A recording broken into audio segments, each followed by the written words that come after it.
Bismillahirrahmanirrahim. Assalamualaikum warahmatullahi wabarakatuh. Innal hamdalillah nahmaduhu wa nasta'inuhu wa nastaghfiruhu wa natubu ilaihi wa na'udzu billahi min syururi anfusina wa sayyiati a'malina may yahdihillahu fala mudilla lahu wa may yudlil fala hadiyalah. Wa asyhadu an la ilaha illallah wahdahu la syarikalah wa asyhadu anna Muhammadan abduhu wa rasuluhu la nabiyya ba'dah. Ya ayyuhalladzina amanu taqullaha haqqa tuqatih wa la tamutunna illa wa antum muslimun. Ya ayyuhan nasu taqu rabbakumul ladzi khalaqakum min nafsin wahidah wa khalaqa minha zawjaha wa batha minhuma rijalan katsiran wa nisaa'a. Wattaqullaha alladzi tasaaluna bihi wal arhama innallaha kana 'alaykum raqiba. Ya ayyuhalladzina amanu taqullaha wa qulu qawlan sadida yuslih lakum a'malakum wa yaghfir lakum dhunubakum wa may yuti'illaha wa rasulahu faqad faza fawzan 'azima. Amma ba'd fa inna asdaqal hadithi kitabullah wa khairal huda huda Muhammadin sallallahu alaihi wasallam wa syarral umuri muhdatsatuha wa kullu muhdatsatin bid'ah wa kullu bid'atin dhalalah wa kullu dhalalatin finnar. Hadirin dan hadirat yang dirahmati oleh Allah Subhanahu wa taala, sungguhnya kita hidup di dunia ini sedang menjalankan salah satu dari fase-fase kehidupan yang akan kita lalui. Kita dalam kehidupan ini ada beberapa fase. Yang pertama, ya, fase tatkala kita di alam janin, dalam perut ibu kita, ya sekitar 9 bulan. Kemudian sekarang kita lahir dan hidup di atas muka bumi, entah sampai kapan, bahkan 60 tahun, 70 tahun, kurang atau lebih. Kemudian setelah itu kita masuk pada fase ketiga, alam barzakh, yang itu pun sangat panjang, entah ratusan tahun, entah ribuan tahun. Setelah itu kita masuk pada fase berikutnya di padang mahsyar, yang kata Allah Subhanahu wa taala, fi yaumin kana miqdaru 50 alf sanah, 50.000 tahun, di mana di situ kita akan melalui beberapa tahapan-tahapan yang mengerikan dan menakutkan. Kemudian fase yang terakhir kita akan masuk surga atau neraka, wal iyadzubillah. Jadi dari sini kita sadar bahwasanya, ya, kita sekarang baru fase kedua kehidupan di atas muka bumi ini. Dan ini adalah fase terpenting, karena di fase inilah yang menentukan bagaimana kehidupan kita di fase-fase berikutnya. Bagaimana di alam barzakh, bagaimana nanti di padang mahsyar, dan terlebih lagi di penghujungnya surga atau neraka. Dan kita pun tahu bahwasanya kehidupan kita di atas muka bumi ini cuma sebentar. Kata Nabi sallallahu alaihi wasallam, "A'maru ummati baina 60 wa 70 wa aqalla man yajuzu dzalik." Umur umatku hanya 60 sampai 70 dan hanya sedikit yang melampaui 70 tahun, ya. Dan banyak di antara kita yang sudah 50 tahun, ada yang sudah 60 tahun, ya. Ada yang masih di bawah 40 tahun. Kata orang apa? Milenial. Coba yang di bawah 40 tahun angkat tangan. Lebih banyak. Yang di atas 40 tahun angkat tangan. Itu apa namanya? Kalau 40 tahun di atas namanya milenial, bukan? Milenial di bawah 40. Di atas 40 aluminium. Di atas 50 tahun angkat tangan. Ya, di atas 60 besi tua. Ya, kita sebentar lagi meninggal dunia. Kita sebentar lagi akan meninggal apa? Meninggal dunia. Kita semua sedang ngantri di satu rel menuju pintu kematian, bertemu dengan Allah Subhanahu wa taala. Suka atau tidak suka. Dan kita semua tidak ada yang keluar dari antrian tersebut. Hanya saja kita tidak tahu siapa yang di depan. Apakah saya di depan Anda atau Anda di depan saya. Tapi kita semua sama-sama ngantri. Pada kajian tematik kita kali ini sebenarnya kajian, ya kajian mukaddimah saja, ya, karena kita sudah lama libur, ya. Saya bingung juga mau ngisi kajian apa. Saya mau libur lagi tapi saya enggak enak sama antum, ya. Sebenarnya saya ingin libur hari ini. Akhirnya ya udahlah tematik aja, entah apa yang di kepala saya nanti kita sampaikan, ya. Insyaallah pekan depan baru kita mulai kaji lagi tentang kitab tauhid, ya. Dan pada kesempatan kali ini saya ingin bercerita tentang surga, ya, biar kita semangat beramal soleh, ya. Nabi sallallahu alaihi wasallam mengingatkan kita bahwasanya kehidupan dunia hanyalah sementara. Kata Nabi sallallahu alaihi wasallam, "Mali walid dunya, innama mathali wa mathalud dunya karakibin istadhalla tahta syajaratin thumma raha fatarakaha." Kata Nabi sallallahu alaihi wasallam, apa urusanku dengan dunia? Sungguhnya perumpamanku dengan dunia seperti seorang yang sedang dalam perjalanan mampir sebentar di bawah naungan sebuah pohon, kemudian dia pergi melanjutkan perjalanan meninggalkan pohon tersebut. Ini isyarat kepada fase-fase yang kita akan lalui tadi. Kita ini mampir sebentar aja. Nabi isyaratkan sampai seperti hanya mampir sebentar. Ya. Memang benar sebentar dibandingkan dengan alam barzah yang entah ratusan tahun, entah ribuan tahun, dibandingkan dengan padang mahsyar 50.000 tahun, dibandingkan surga neraka yang kekal abadi, maka 60-70 tahun tidak ada artinya, ya. Makanya benar kata Allah Subhanahu wa taala, "I'lamu annamal hayatud dunya la'ibu wa lahu." Ketahuilah bahwasanya kehidupan dunia itu hanyalah permainan dan senda gurau. Hanya permainan sebentar kemudian selesai, hanya senda gurau kemudian kita masuk dalam suasana serius di alam barzah, di padang mahsyar sampai di penghujung surga atau neraka. Waliyadzubillah. Hadirin hadirat yang Allah Subhanahu wa taala. Maka kita harus ingat bahwasanya kehidupan ini hanya sementara. Wa innal akhirata lahiyal hayawan. Lau kanu ya'lamun. Dan sungguhnya kehidupan akhirat itulah kehidupan yang sungguhnya kalau mereka mau mengetahui. Kehidupan yang sungguhnya kehidupan akhirat ini hanyalah fase yang sebentar sekali. Maka seorang di atas muka bumi ini benar-benar mempersiapkan dirinya untuk bisa bahagia kekal di akhirat kala.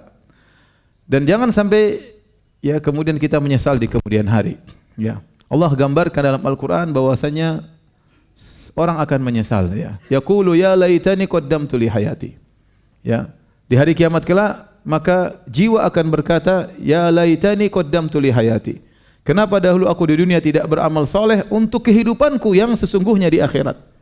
Kenapa dahulu aku bermalas-malasan padahal itu semuanya kembali kepada kehidupanku yang sesungguhnya di akhirat, ya. Dia baru sadar tatkala dia di akhirat kelak. Yaqulu ya laitani qaddamtu. Seandainya dulu saya melakukan amal soleh li hayati, untuk kehidupanku yang sesungguhnya, yaitu yang sekarang di akhirat kelak. Allah berfirman, ya ayyuhalladzina amanu ittaqullaha wal tanzur nafsum ma qaddamat lighad. Wahai orang yang beriman, bertakwalah dan setiap jiwa hendaknya ya melihat ya apa yang telah dia lakukan untuk masa depannya. Untuk masa depannya. Maka dia harus lihat apa yang dilakukan sekarang untuk kehidupannya yang sesungguhnya, kehidupan sejatinya. Adik-adik Ibnu Katsir rahimahullahu taala tatkala menafsirkan dari ayat dalam surat Al-Fajr tadi, yaqulu ya laitani qaddamtu li hayati, dia menjelaskan bahwasanya yang menyesal dalam penyesalan ini bukan cuma hanya orang-orang kafir, bukan cuma orang-orang pelaku maksiat, bahkan orang-orang soleh juga menyesal. Apa yang mereka sesalkan? Mereka sesalkan kenapa dahulu mereka kurang amal soleh mereka. Mereka mungkin sudah berbakti kepada orang tua, tetapi mereka mengatakan seandainya saya kembali lagi, saya akan lebih berbakti lagi kepada kedua orang tua saya. Mereka mungkin solat malam, tapi mereka berkata seandainya saya kembali lagi hidup, saya akan bersolat malam lebih daripada yang pernah saya lakukan. Mereka mungkin bersedekah, tapi sebagian mereka bersedekah masih perhitungan, maka dia berangan-angan seandainya saya bisa kembali, saya akan berroyal dalam bersedekah. Dan demikianlah ya penyesalan yang tiada guna. Hadirin dan hadirat Allah Subhanahu wa taala. Maka untuk memotivasi kita dalam beramal soleh, ya, kita ingin bercerita tentang surga dan kenikmatan-kenikmatannya, ya. Apalagi yang di dunia tidak bisa poligami, ya, kita sabar, ya. Tidak ada hal yang bisa menghibur kita kecuali ingat bidadari, ya. Ya sudahlah, tidak dapat tidak bidadari di dunia, dari dunia cuma dapat satu, di akhirat bisa dapat apa? Banyak, ya. Daripada melamun terus. Taib. Surga isinya semua kenikmatan, tidak ada kesedihan. Semuanya kenikmatan. Kata Allah Subhanahu wa taala, "Fa idza ra'aita thamma ra'aita na'iman." Kalau kau melihat di surga, yang kau lihat kenikmatan.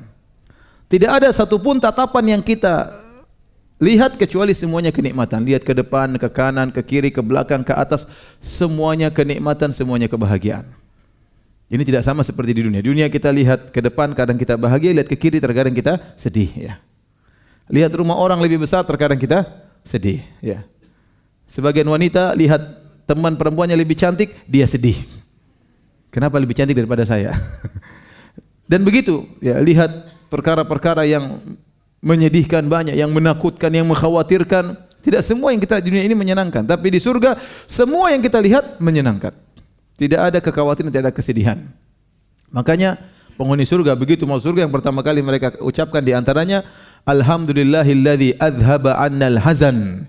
Segala puji bagi Allah yang telah menghilangkan dari kami segala kesedihan. Tidak ada kesedihan lagi.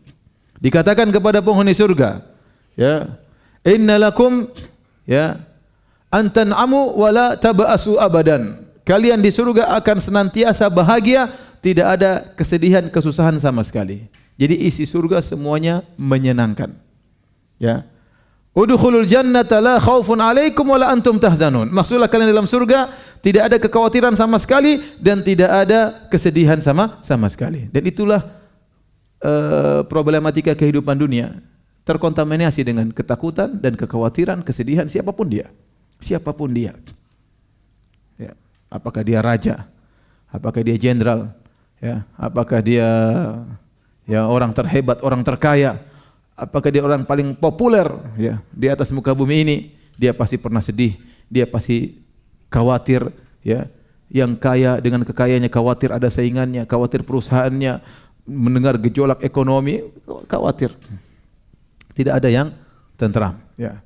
Maka semua kenikmatan yang Allah ciptakan di atas muka bumi ini tidak ada yang murni kenikmatan, pasti terkontaminasi dengan sesuatu yang mengotori kenikmatan tersebut ya. Enggak usah jauh-jauh, kita bicara tentang makanan saja. Durian enak tapi bahaya kalau terlalu banyak, ya enggak? Iya. Udang enak tapi kolesterol tinggi. Iya, itu makanan, kita bicara makanan ya. Ya. Istri cantik, enak tapi maintenance-nya mahal. Harus ke salon bayar berapa macam-macam. Nanti tidak ada yang murni nikmat tuh, enggak ada. Yang ada cuma di mana, di surga. Yang kurang cantik aja bermasalah apalagi. Intinya ya semuanya seperti itu dalam kehidupan dunia ini. Mau nikmat murni cuma di mana? Di surga. Cuma di surga. Taib.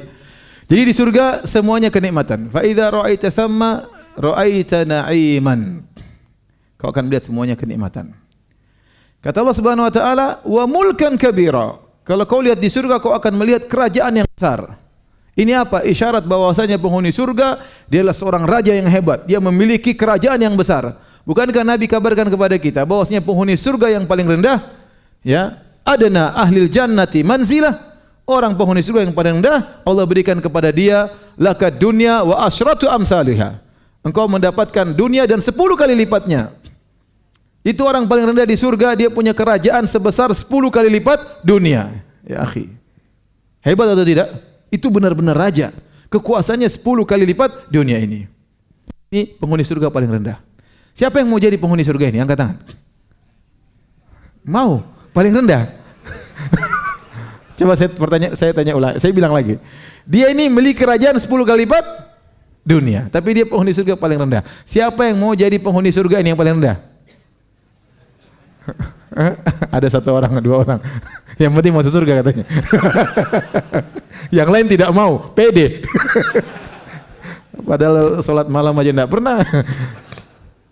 Pede, tidak mau jadi penghuni surga paling rendah. Taib. Ini penghuni surga paling rendah, dia seorang benar-benar seorang raja. Ya. Itu 10 kali lipat dunia dengan berbagai macam kenikmatan yang Allah berikan kepada dia. Dia bukan raja dunia yang ecek-ecek, enggak. Dia bukan raja dunia ecek-ecek. Ya.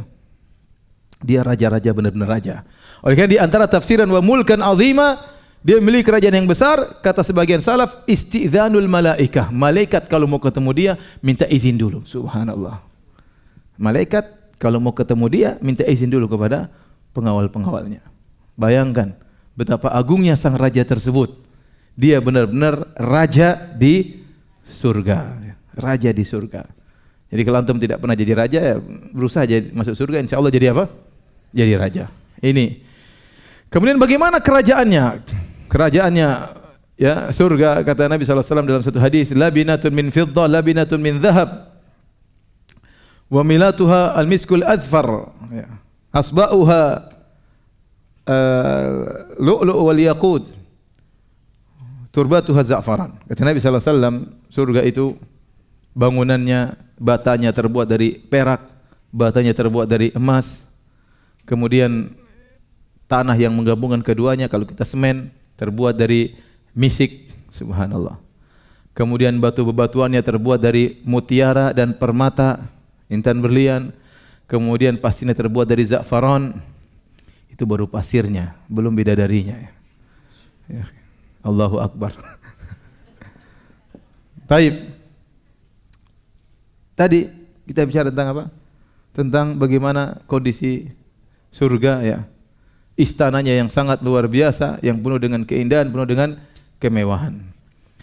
Sekarang kita bicara tentang pohon di surga. Pohon di surga, ya, sebagaimana kata Nabi sallallahu alaihi wasallam, ya. Ma min syajaratin fil jannah illa wasaquha min dhahab. Tidak ada pohon di surga kecuali batangnya terbuat dari emas, ya. Ini meyakinkan kita bahwasanya yang ada di surga laisa syai'un fil jannah mimma fid dunya ilal asma. Kata Ibnu Abbas, tidak ada sesuatu pun di surga dibandingkan dunia kecuali yang sekedar nama. Allah menamakan pohon di surga ternyata berbeda dengan pohon di dunia. Pohon di surga ternyata batangnya terbuat dari apa? Emas. Kemudian kata Allah Subhanahu wa taala qutufuha daniyah. Ternyata dahan-dahan buah-buahnya rendah, ya. Wa dhullilat qutufuha tadlila. Kata Allah ditundukkanlah dahannya, ditundukkan oleh Allah untuk penghuni surga. Jadi penghuni surga kalau makan buah datang, dia berdiri datang. Dia duduk, rantingnya turun lagi, tinggal makan. Dia baring, rantingnya datang lagi, tinggal makan. Masya Allah. Apalagi yang nyuapin bidadari. Masya Allah. Jadi wa dhullilat qutufuha tadlila. Batang-batangnya, dahan-dahannya direndahkan oleh Allah sesuai dengan keinginan penghuni surga tersebut. Jadi di sana enggak ada panjat pohon. Enggak di sana panjat pohon. Di sana enggak ada durian jatuh, enggak ada. Ya, karena semuanya datang kemudian datang tinggal dimakan. Kemudian buah-buahannya tidak mengenal musim. Kata Allah Subhanahu wa taala ukuluha daimun. Buah-buahannya selalu ada, tidak mengenal apa? Musim. Tidak seperti di Indonesia, di dunia yang buah-buah ada musimnya, ya. Musim rambutan ada musimnya, musim durian ada musimnya, musim salak ada musimnya, tidak selalu ada, ya. Tidak selalu ada. Kalau ada selalu berarti tidak segar. Tapi di surga selalu masak dan selalu enak dan selalu ada. Tidak pernah berhenti, ya, musim buah-buahan tersebut. Saya selalu ceritakan, saya pernah ngisi pengajian suatu daerah di Sumatera. Begitu saya dari bandara menuju daerah tersebut 2 jam, mereka cerita tentang keindahan daerah tersebut. Kata mereka, ya Ustadz, di Sumatera ini buahnya, duriannya enak. Saya bilang Masya Allah. Tapi kata mereka, tapi belum musim Ustadz. Belum musim jangan cerita. Kemudian mereka bilang, Ustadz, langsatnya juga, dukunya juga enak Ustadz. Oh, mungkin yang ini ada. Ada, ini juga belum ada Ustadz, belum musim. Ngapain cerita? Terus musim apa di sini? Jadi di surga demikian, ya, pohon-pohonnya berbeda dengan yang ada di dunia. Kita bicara tentang sungai. Sungai kalau kita lihat di dunia, ya sungai seperti yang kita lihat sekarang, tapi di akhirat kata Allah Subhanahu wa taala, ya fiha anharun min ma'in ghairi asin wa anharun min labanin lam yataghayyar ta'amuhu wa anharun min khamratil ladzatil lisyaribin wa anharun min asalin musaffa. Di surga ada sungai-sungai yang isinya air segar yang tidak pernah berubah kesegarannya. Ada sungai-sungai isinya susu. Bayangkan susu. Sungai susu. Coba tanya ibu-ibu, mandi susu mahal atau tidak? Mahal, ya. Mahal luar biasa, ya. Ini sungai isinya susu. Kata Allah, lam yataghayyar ta'amuh. Susu yang tidak berubah rasanya. Karena kalau susu kita letakkan, susu dunia kita taruh di luar, dia pasti jadi kecut, ya. Mengalami fermentasi atau kemudian dia menggumpal-gumpal, ya. Tidak lagi seperti yang sedia kala, tapi susu di surga tidak demikian, tidak berubah rasanya. Dan dia mengalir di sungai, Masya Allah.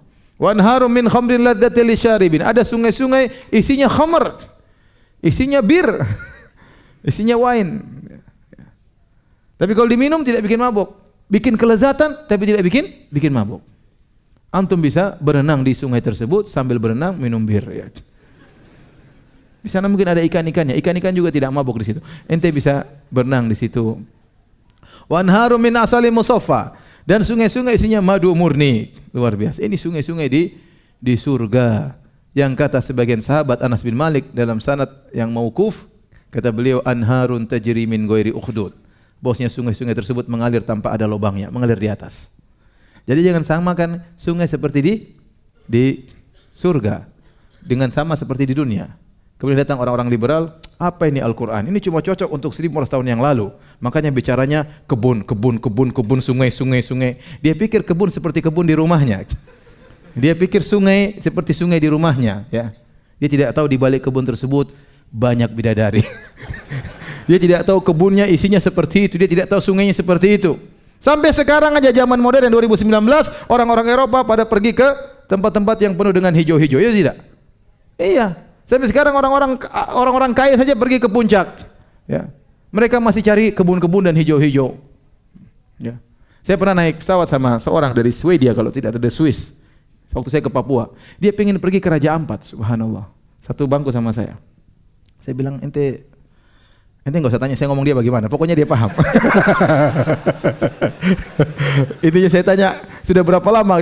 Saya sudah lama di sini, sudah sehari saya berterbangan dan terus capek dia. Terus kemana? Ke Raja Ampat. Kata dia ini tempat terkenal sekali, subhanallah. Jauh-jauh dia cari apa? Laut, cari pemandangan. Ya, sampai sekarang orang masih rindu dengan namanya air, mata air, kebun, kemudian apa namanya sungai-sungai, apalagi bidadari. Makanya jangan dengar orang liberal. Orang liberal itu bahlul ya, bahlul ya, ya Abu Jahlul. Taib. Hadirin hadirat yang Allah Subhanahu Wa Taala, inilah kebun-kebun, inilah sungai-sungai, inilah pohon-pohon, taman-taman. Ya. Apalagi kita bicara? Kita bicarakan tentang para pelayan di surga. Allah Subhanahu wa taala berbicara tentang para pelayan, kata Allah Subhanahu wa taala, "Wa yatufu 'alaihim wildanun mukhalladun." Dan berkeliling di sekitar mereka wildanun mukhalladun, anak-anak kecil yang kekal. Semua yang tinggal di surga kekal, yang tinggal di neraka saja kekal, apalagi tinggal di surga kekal. Tapi kekal di sini bukan maksudnya mereka kekal, yang dimaksud oleh Allah kekekalan artinya mereka senantiasa kekal dalam kondisi muda, dalam kondisi anak-anak. Jadi tidak bertambah usia kemudian menjadi tua. Allah sebutkan pelayan-pelayan itu adalah anak-anak kecil yang bertebaran. Ya. Idza ra'aitahum hasibtahum lu'lu'an mansura. Kalau kau lihat mereka, kau menyangka mereka adalah mutiara yang bertebaran. Sini ada banyak faedah. Dalam ayat yang lain, wa yatufu 'alaihim ghilmanul lahum, dan berkeliling di sekitar mereka ya anak-anak kecil milik mereka. Maksudnya anak kecil ini adalah Allah ciptakan buat mereka untuk melayani para penghuni surga. Bagaimana ciri-ciri pelayan tersebut? Ternyata mereka kecil. Dan kata para ulama, kenapa diciptakan pelayan kecil-kecil? Karena lebih enak untuk disuruh-suruh. Bayangkan kalau Allah bilang, dan engkau lihat om-om berkeliling, enggak enak kita nyuruh-nyuruh itu enggak enak. Om ambilin om, enggak enak. Tapi kalau anak kecil bertebaran ke sana kemari, dan namanya anak kecil dia lebih giat. Kita anak kecil aja main enggak berhenti-berhenti. Main terus sana loncat sini, kita aja waduh. Enggak berapa energi yang harus dikeluarkan untuk ke sana ke sini. Anak kecil aktif ke sana sini. Dan mereka bertebaran. Itulah para pelayan di surga. Allah ciptakan khusus untuk para penghuni surga. Kata Allah, "Idza ra'aitahum," dan hasibatahum, kalau kau lihat mereka, kau akan menyangka mereka seperti permata yang bertebaran. Masya Allah, mereka indah kalau dilihat, menyenangkan kalau dilihat, seperti permata, seperti mutiara yang putih yang bertebaran. Tidak seperti namanya pelayan di dunia. Rata-rata pelayan di dunia ya biasanya kurang penampilan kurang bagus, terkadang agak gini sedikit, anu sedikit, ya. Biasanya rendahan namanya pelayan ya. Tapi di surga ternyata pelayannya spesial. Kalau kau lihat mereka, kata Allah, kau akan melihat seperti mutiara yang bertebaran, mutiara putih. Dalam ayat yang lain, wa yatufu 'alaihim ghilmanul lahum ka'annahum lu'lu'um maknun. Dan berkeliling di sekitar mereka anak-anak seperti mutiara yang disimpan dalam cangkangnya. Jadi mereka, kata para ulama, pelayan-pelayan tersebut, anak-anak tersebut ternyata seperti mutiara, dan mutiara putih, putih bersih. Putihnya sempurna, tidak terkontaminasi dengan bintik-bintik merah atau bintik-bintik putih. Nah, kalau Allah berbicara tentang pelayan saja putih, apalagi yang dilayani. Paham tidak? Saya ulangi lagi ya. Kalau Allah bercerita tentang pelayan, yang di mana pelayan tersebut indah kalau dilihat, ibarat mutiara yang putih yang berhamburan, bagaimana lagi dengan apa? Yang dilayani. Maka yang dilayani pasti orang-orang yang sangat indah dan tampan, cantik, jadi tak ada yang lainnya. Baik, kita sudah bicara tentang pelayan. Apa lagi mau dibicarain? Bidadari. Ya udahlah bidadari. Nanti waktunya habis. Bidadari. Wa ma adraka ma bidadari. Tahukah kalian apa itu bidadari? Bidadari datang dalam Al-Qur'an dan dalam hadis-hadis Nabi sallallahu alaihi wasallam, ya.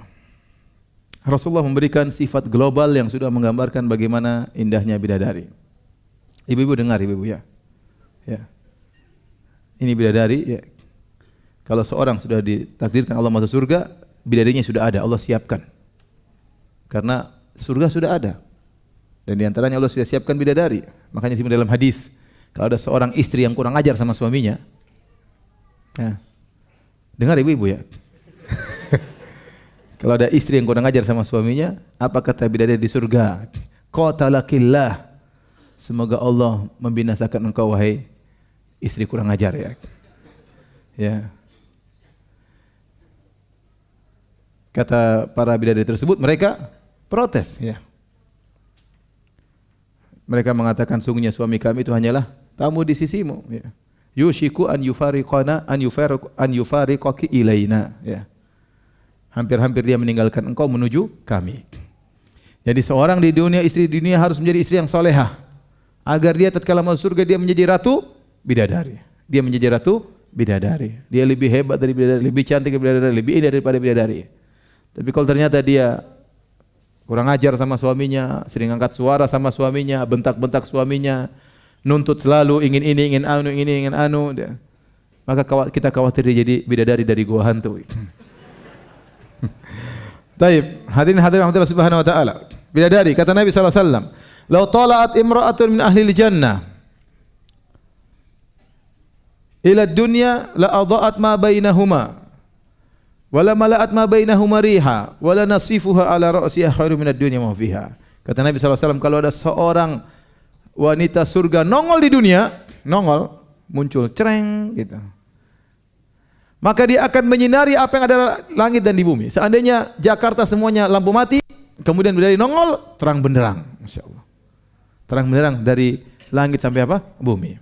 Bukan cuma terang benderang, wala mala'at ma bainahuma riha, bahkan mengeluarkan bau yang semerbak antara langit sampai bumi. Harum seluruhnya, subhanallah. Bagaimana harumnya sang bidadari, sehingga isi dunia penuh semua dengan keharuman gara-gara tubuh sang bidadari. Ya. Kemudian kata Nabi SAW, wala nasifu ala ra'siha, kerudung yang ada di atas kepalanya, khimar yang ada di atas kepalanya, khairum minad dunya wa fiha, lebih baik daripada dunia dan seisinya. Itu Nabi baru bicara tentang kerudungnya.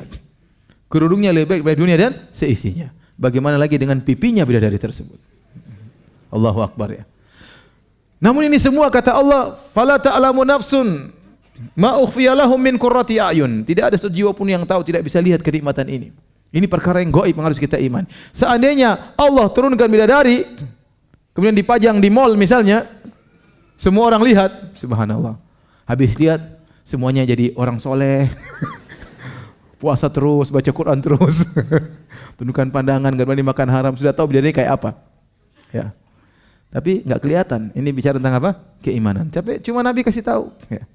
Wala nasifu ala ra'siha khairu minad dunya ma fiha. Kerudungnya di atas kepala lebih baik daripada dunia dan seisinya. Bagaimana lagi dengan yang lainnya? Allah sebutkan sifat-sifat bidadari dalam Al-Qur'an. Kata Allah Subhanahu wa taala, wa azwajun mutahharah. Istri-istri yang disucikan. Kata para ulama, istri-istri yang disucikan dari sisi akhlak dan disucikan dari sisi fisik. Fisik para bidadari suci, tidak ada kotorannya sama sekali.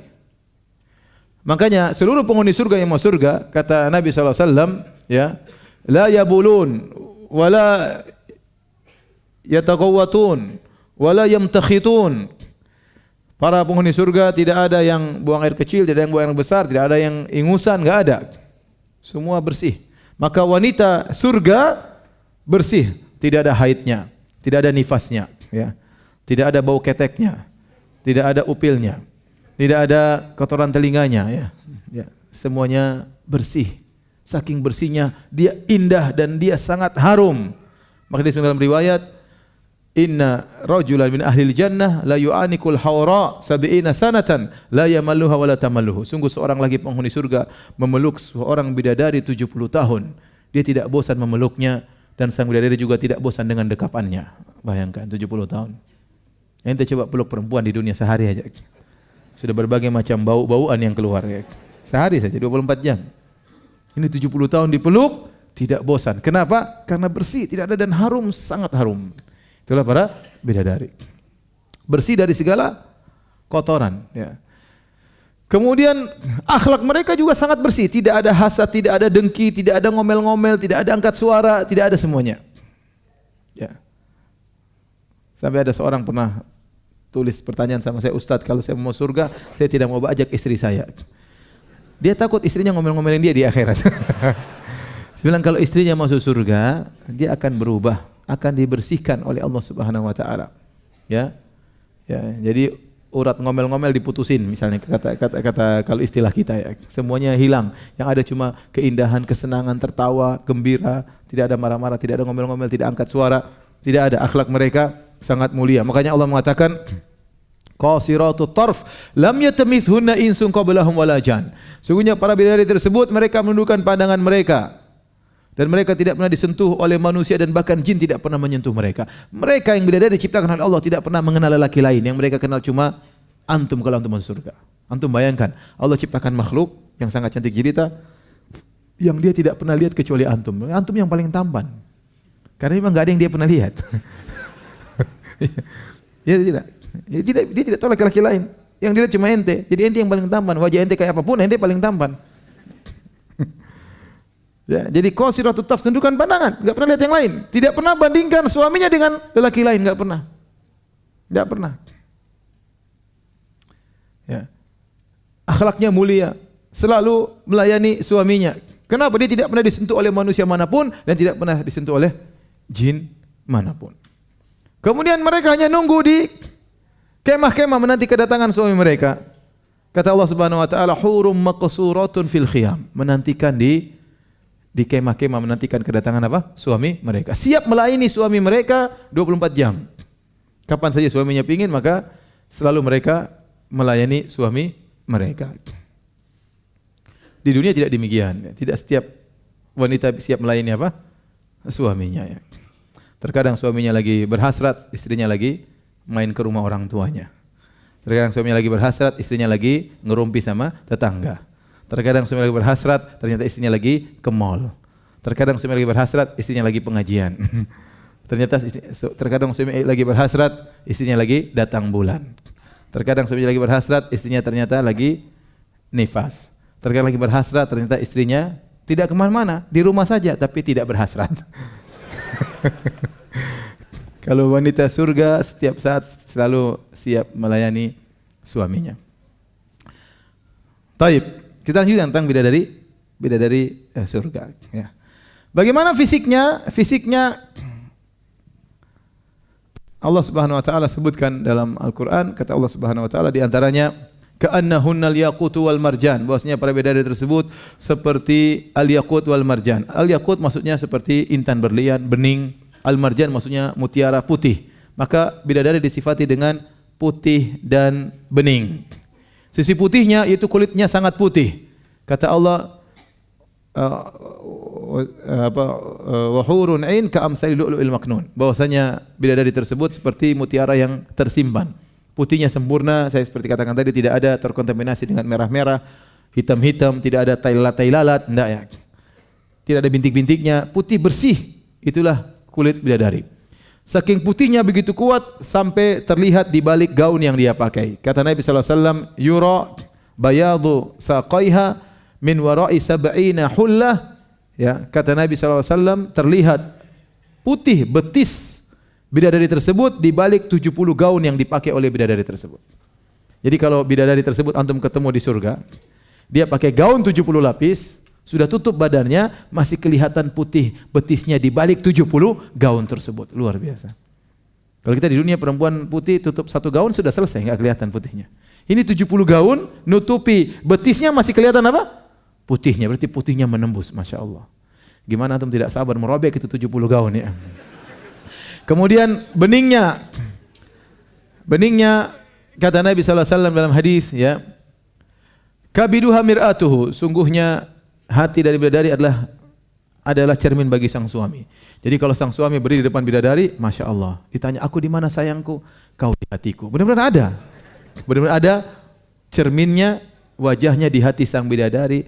Karena bidadari tersebut badannya bening, sampai-sampai wajah sang lelaki terpatrikan di hati sang bidadari.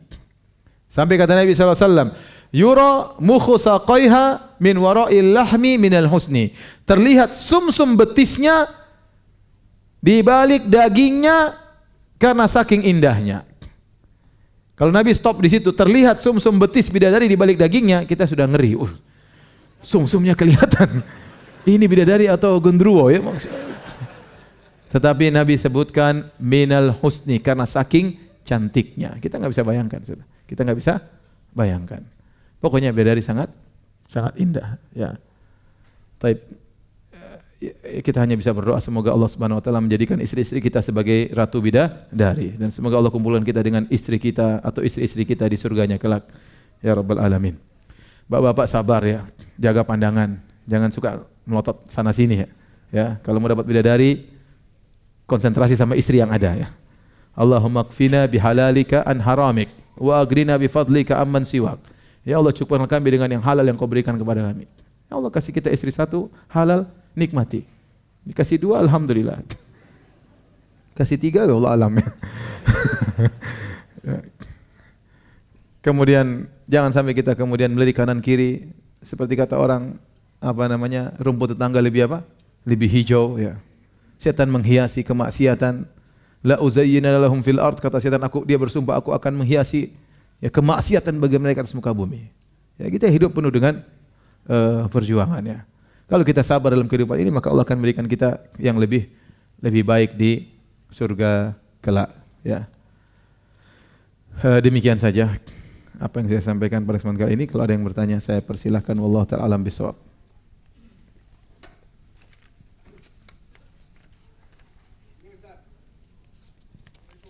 Waalaikumsalam. Bapak ini bertanya, Bapak umurnya berapa? Baru 70. Masya Allah, Allah ibarik fi umrihi. Semoga Allah memberkahi umur beliau ya. Ini bapak yang berusia 70 ini bertanya, apakah istri kita di surga nanti lebih cantik dari bidadari? Ada khilaf di kalangan para ulama. Al-Imam Al-Qurtubi dalam tafsirnya menyebutkan khilaf, dua pendapat di kalangan para ulama. Sebenarnya mengatakan bidadari tetap lebih afdal ya, karena dia makhluk spesial yang Allah ciptakan dalam kondisi spesial. Allah sebut dalam Al-Quran, dalam hadis-hadis banyak disebut oleh Nabi SAW. Sebenarnya ulama mengatakan tidak, wanita dunia lebih afdal kalau mereka masuk surga karena kesolehan mereka, karena ketaatan mereka, karena perjuangan yang mereka hadapi selama di dunia, mengurus anak-anak, mengurus suami dan macam-macam perjuangan ibadah kepada Allah Subhanahu Wa Taala, maka mereka lebih afdal daripada bidadari di surga kelak. Ya. Yang mengatakan bahwasanya bidadari lebih afdal ya, karena di antaranya doa tatkala kita salat mayat, kita mengatakan wa abdillahu ahlan khairan min ahlihi. Ya Allah, gantikanlah sang mayat ini dengan keluarga, istri yang lebih baik daripada istrinya di dunia. Mereka mengatakan ini dalil bahwasanya bidadari lebih afdal daripada istri di dunia. Tetapi hadis ini tidak sharih, tidak tegas. Bisa jadi maksudnya ya Allah, gantikanlah dia dengan istri yang lebih baik, maksudnya istri di dunia dimodif oleh Allah menjadi lebih baik. Paham? Karena dalam hadis-hadis menunjukkan penghuni surga akan dirubah oleh Allah Subhanahu wa taala. Kata Nabi contohnya dalam hadisnya, awalu zumratin tadkhulul jannah ka al-qamar lailatal badri. Kata Nabi sallallahu alaihi wasallam, kelompok pertama masuk surga seperti rembulan di bulan purnama. Artinya cantik dan tampan. Orang Arab dahulu kalau menggambarkan ketampanan, kecantikan dengan apa? Seperti apa? Rembulan. Walladzina yalunahum, dan rombongan yang kedua, ka asyaddi kaukabin dzurri idha'atan fis sama'. Yang kedua seperti bintang yang paling terang benderang di langit. Ya, makanya dirubah ya, mereka tingginya seperti Nabi Adam. Seluruh penghuni surga tingginya seperti Nabi Adam. Dan kita tahu Nabi Adam alaihissalam tingginya 60 hasta. 60 hasta sekitar 30 meter ya. Jadi antum yang pendek-pendek jangan terlalu bersedih ya. Kalau antum mau surga nanti jadi apa? Seperti apa? Seperti tingginya Nabi Adam alaihissalam. Tuluhu situna dhira'an, tingginya 60 hasta. Kemudian tadi kita sudah sebutkan, orang-orang akan dijadikan putih, ya, indah. Sementara pembantu-pembantu saja putih, apalagi yang dilayani. Kemudian mereka akan dijadikan cantik dan tampan. Maka manusia akan dibangkitkan dengan bentuk yang baru, dimodif oleh Allah Subhanahu wa taala, namun ciri-ciri mereka masih ada. Kita bisa, orang masih saling mengenal si fulan masih ada ciri khasnya. Seperti anak kecil, dia punya rona wajah tertentu. Kemudian tatkala dia besar, keluar jenggotnya lebih, rahangnya lebih besar. Kemudian, tapi kita masih kenal, oh dia si fulan dulu. Masih ada ciri khasnya, tetapi sudah berubah. Maka para penghuni surga kalau masuk surga, yang lelaki menjadi sangat tampan, wanita juga menjadi sangat cantik, dan tetapi masih terlihat ciri khas mereka. Dan menurut pendapat sebagian ulama, mereka lebih afdal daripada para wanita bidadari. Wallahu ta'ala alam bisawab. Azan dulu.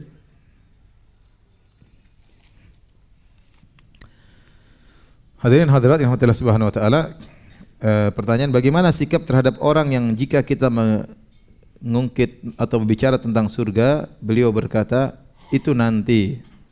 Saat ini pikirkan dunia dulu. Ya. Karena kita hidup di dunia. Apakah saya salah jika membahas tentang kenikmatan surga pada orang tersebut? Ya. Orang dalam kasus ini beliau adalah orang tua saya.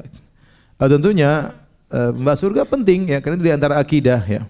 Kita kenapa bicara tentang kematian, tentang hari esok, agar kita tidak terpedaya dengan apa yang di depan kita ini.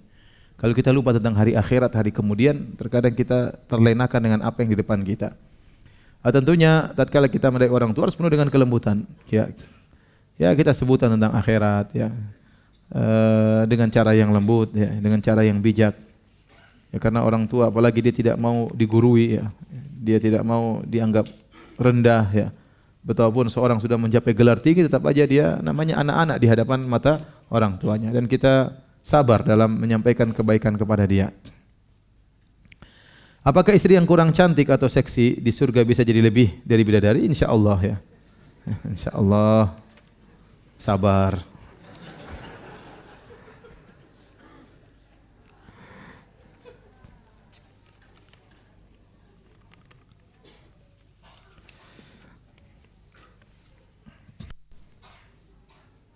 Saat ini sedang tren cerita di kisah horor tentang KKN suatu dosa. Apa KKN suatu dosa? Kisah-kisah nyata. KKN itu apa? Kuliah kerja nyata. KKN suatu desa ya, salah suatu dosa. Tentang KKN suatu desa. Apakah penampakan jin setan itu benar-benar ada? Bagaimana cara menghadapi gangguan jin setan? Iya, jin bisa menampakkan diri. Hukum asalnya mereka tidak nampak ya. Ya. Innahu yarakum huwa wa qabiluhu min haitsu la tarawnahum. Sungguhnya setan dan anak buahnya melihat kalian dari mana kalian tidak bisa melihat apa? Mereka. Asalnya mereka tidak terlihat. Terkadang mereka tampaknya hukum sangat jarang terjadi. Saya tanya sama antum. Antum yang hadir semua ini yang pernah lihat jin, coba angkat tangan.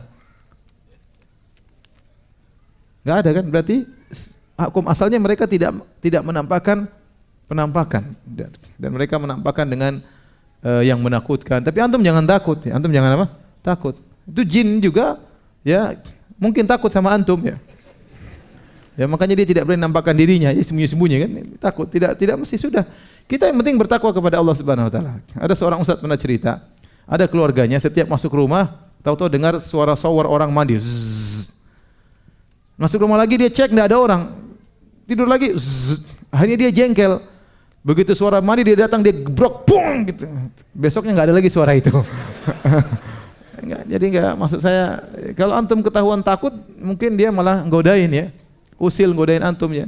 Antum santai aja, dia datang ente hadapi. Ente punya ayat kursi, ente punya qul a'udzu birabbil falaq, qul a'udzu birabbin nas, ente punya Al-Fatihah, ente punya surat Al-Baqarah. Ya dibaca. Ya. Jangan takut, dia menampakkan dirinya di apapun, ente jangan takut. Apalagi jin-jin setan-setan Indonesia, kok nampakannya ngeri-ngeri ya. Ya, terkadang gondruwo, enggak pernah mandi, kemudian apalagi tuyul, mak lampir, sundel bolong, mengerikan ya. Ya, pocong ya. Terkadang simbatan Ancol ya. Kata orang setan-setan tergantung tingkat ekonomi masing-masing negara. Kalau di luar negeri keren-keren pakai apa? Pakai jas keren, pakai dasi ya. Ganteng-ganteng gagah-gagah ya. Taib. Jadi ada mungkin bisa menampakkan tapi antum hadapi. Ya. Biasa aja jin dia. Dulu saya ingat di Jogja ada suatu kos-kosan. Di situ setiap malam ada perempuan muncul mandi di situ. Teman-teman mau sewa, biar aja kita sewa aja. Karena orang semua takut sewa kos-kosan di situ. Nah, cari tempat situ murah. Sewa lebih apa? Murah. Urusan berhadapan dengan setan ya nanti tinggal diruqyah ya biasalah ya. Mungkin dia panggil teman-temannya, ya biarin aja lah. Maksud saya dihadapi, enggak usah ketakutan dan ngeri-ngeri dan yang lainnya. Ustaz, jamaah di masjid kami sebagian alergi dengan kata-kata bid'ah. Hampir setiap kajian jamaah tersebut pulang duluan. Hampir setiap kajian dan khutbah si ustaz-ustaz sunnah di masjid kami tidak ada perubahan dari jemaah-jemaah untuk berubah meningkat mengikuti sunnah. Masih banyak melaksanakan bid'ah. Ini masalahnya tentang masalah fikih dalam berdakwah, perlu kesabaran. Tentu tidaklah hikmah seorang datang langsung bahas misalnya bid'ah-bid'ah yang sedang tersebar di situ ya. Bahas yang pertama, bahas yang orang percaya kita dulu, bahas tentang syirik, oke. Yang sangat urgent masalah syirik ya, misalnya kita bahas masuk melalui sirah Nabi sallallahu alaihi wasallam. Kita ingin membersihkan masyarakat dari syirik dan bid'ah, tapi tentu dengan kesabaran ya. Tentu dengan kesabaran. Makanya dalam kata Ibnu Mas'ud, lasta tuhadditsu haditsan ya, la tablughu an-nas la tablughu uqulahum illa kana li ba'dhin fitnah. Tidaklah kau menyampaikan satu hadis kepada masyarakat tidak sampai pada otaknya kecuali akan menimbulkan apa? Fitnah. Mereka tidak siap menerima, akan menimbulkan fitnah. Ya, kata Ali bin Abi Thalib, haditsun nas bima ya'rifun aturiduna yukadziballahu rasuluh, sampaikanlah hadis atau penyampaian sesuai dengan nalar masyarakat. Jadi pelan-pelan ya. Pelan-pelan ya. Kita saja kalau enggak usah kita jauh-jauh bicara, kita saja dakwahi bapak kita coba. Langsung kita bilang, "Pak, ente syirik, Pak, ente mubtadi, ente." Apakah kita berani ikut sama bapak kita? Enggak berani. Tatkala kita berdakwah sama bapak kita, perlu strategi, apalagi demikian juga dengan masyarakat. Jangan ente di hadapan masyarakat kita bilang sampaikan kebenaran walau pahit, meskipun dilempar misalnya. Tapi kalau sama bapak kita pelan-pelan takut diusir, ya, berarti ente enggak komitmen dong. Sebagaimana ente dakwahi bapak ente, ibu ente dengan strategi, maka dakwahi masyarakat juga dengan apa? Strategi. Karena sebagian orang begitu, sok-sok jago. Ya, kita bukan masalah menyampaikan, semua orang bisa menyampaikan, tapi disitulah fikih seorang dai, dia bisa menyampaikan dengan bijak. Sampaikan dengan apa? Dengan bijak ya. Tapi demikian saja kajian kita. Mohon maaf banyak yang tidak bisa jawab karena kekurangan ilmu. Subhanakallah bihamdik asyhadu an la ilaha illa anta astaghfiruka wa atubu ilaik. Assalamualaikum warahmatullahi wabarakatuh.